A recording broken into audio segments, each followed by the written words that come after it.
நன்றிங்கம்மா. நன்றி. அடுத்ததாக ஜலநாதன் ஐயா வாங்க.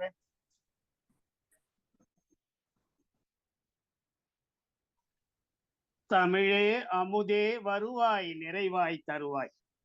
சங்கத்தமிழ் இலக்கிய பூங்காவின் தலைவராம் திருவள்ளுவரை தொழுதும் செயலராம் பாவேந்தரை வணங்கியும் நிகழ்ச்சிக்கு வருகின்றேன். சங்கத்தமிழ் இலக்கிய பூங்கா ஒருங்கிணைப்பாளர் உள்ளிட்ட குழுவிற்கும், உலக மகளிர் தொடக்க விழா கவியரங்க தலைமைக்கும், வரவேற்புரை வழங்கியவர்க்கும், நன்றியுரை நல்க இருப்போர்க்கும், கவிபாட வந்தோர்க்கும் மற்றும் உலக மகளிர் உள்ளிட்ட அனைவருக்கும் என் வணக்கத்தையும் மகளிர் நாள் வாழ்த்துக்களையும் தெரிவித்துக் கொள்கிறேன்.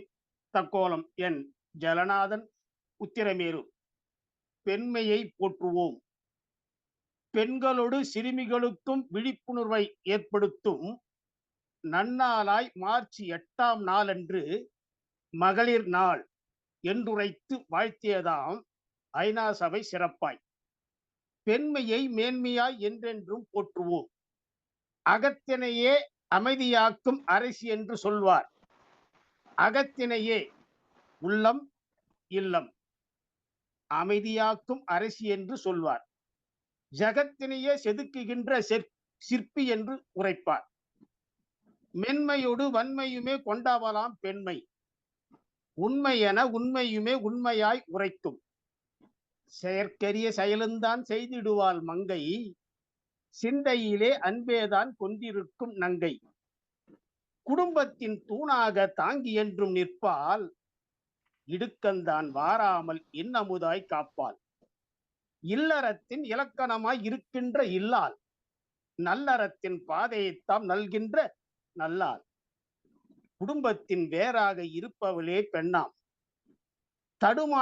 தடமாற்றம் இல்லாமல் வைப்பாள். நிறைதரு நிம்மதி தரும் கருவறை தெய்வங்கள். உருபெரும் சிசுவின் நல் முகந்தனை பார்த்தவுடன் பெருவழி பெருமகிழ்வே பெரும்படி அமைந்திடுமாம். திருவருள் தாய்மையின் தூய்மையை போற்றிடுவோம். சக்தியின் வடிவே பெண்ணாம். சகலமுமாக இருப்பவளாம். சக்தி சக்தி என்றேதான் ஜெகமும் சொல்லும் என்றும் தான். எங்கும் எதிலும் ஏற்றமாக பொங்கும் தமிழ் போல் விளங்குகின்ற சிங்கப் பெண்ணை போற்றிடுவோம். பொங்கும் தமிழ் போல் விளங்குகின்ற சிங்கப் பெண்ணை போற்றிடுவோம்.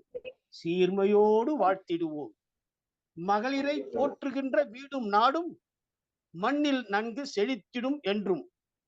மகளிர் நாள் மார்ச் 8 என்றாலும் மகளிர் நாளாய் நாளுமே போற்றுவோம்.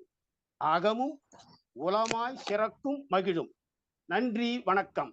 தக்கோலம் என் ஜலநாதன், உத்திரமேரூர், சங்கத்தமிழ் இலக்கிய பூங்கா. சிறப்புங்க ஐயா. அமுதாய் இருக்கணும்னு சொல்லி சொல்லுங்கப்பா. சொல்லுங்க நீங்க சொல்லுங்க. வேறாக குடும்பத்தில் இருக்க வேண்டும். தடுமாற்றம் இல்லாமல் வாழ வேண்டும். சக்தியாய் சகத்தினில் வாழ்ந்திடுவாள்ன்ற வார்த்தைகள்லாம் உண்மையிலேயே இருக்கக்கூடிய விஷயம். ரொம்ப சிறப்பாக சொன்னீங்க தக்கோலம் ஐயா. நன்றி. மகிழ்ச்சி. நன்றி அம்மா. நன்றி.